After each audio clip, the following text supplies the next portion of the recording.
Solo basag trip ang Tito Otits mo ngayong hapon mga tropa.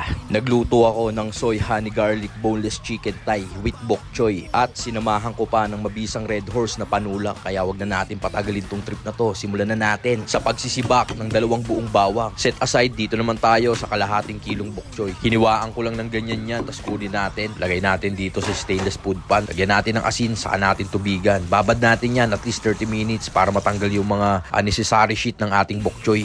Dito naman tayo sa 1 kilong boneless chicken thigh. Sinibak ko lang ng pahabayan para bite size siya mga tropa. Rekta timpla ng salt and pepper, tapos pigaan natin ng 4 na kalamansi. Saka ko linamas-lamas ng ganyan para kapit na kapit yung mga shit na linagay natin. Lagay na rin ako ng cornstarch dito at ito lang ang pinaka-breading natin. Ganyan ang galawang Tito Otits par, nag-iisa, walang katulad. Edis tayo ng kalan, lagay tayo ng konting mantika, lagay natin itong sinibak nating bawang. Niluto ko lang sa katamtamang lakas ng apoy yan at nung nag-crispy golden brown, kinuha na natin. Balik natin yung mantika sa kawali, tapos dagdagan natin. Tapos nung uminit, salang na natin itong mga boneless chicken natin. Salang na rin natin itong pangalawang batch. Bali nakatatlong salang tayo rito mga tropa.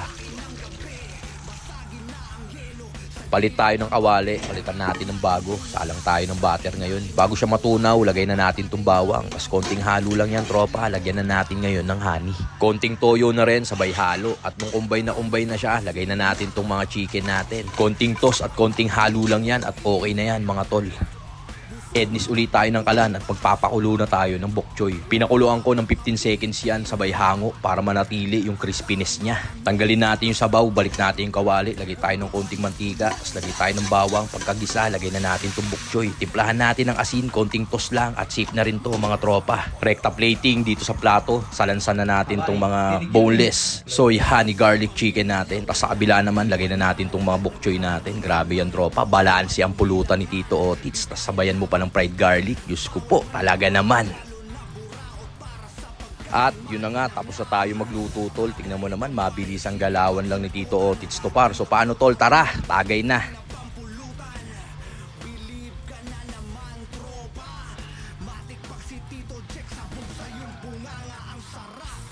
Yun mga tol, ito na nagawa natin mabilis ang pulutan. Ito yung boneless chicken thigh na soy honey garlic chicken.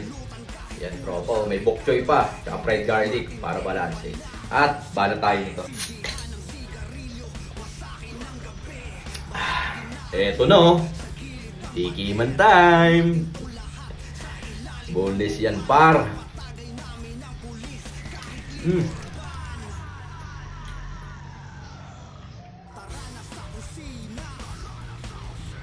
Masarap.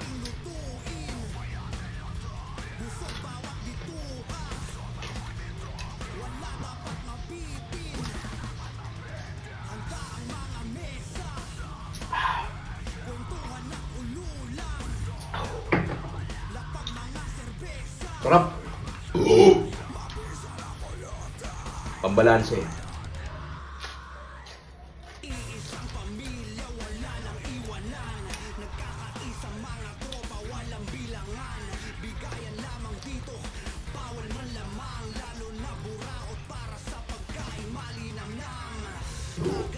Masarap na pang-ulam, napakasarap din na pamulutan.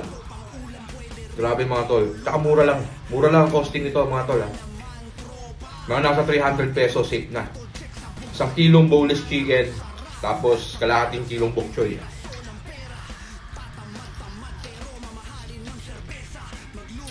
Balanse boss.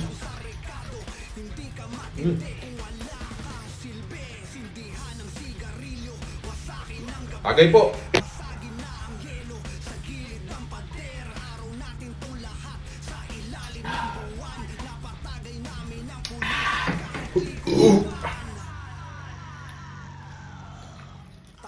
Sarap.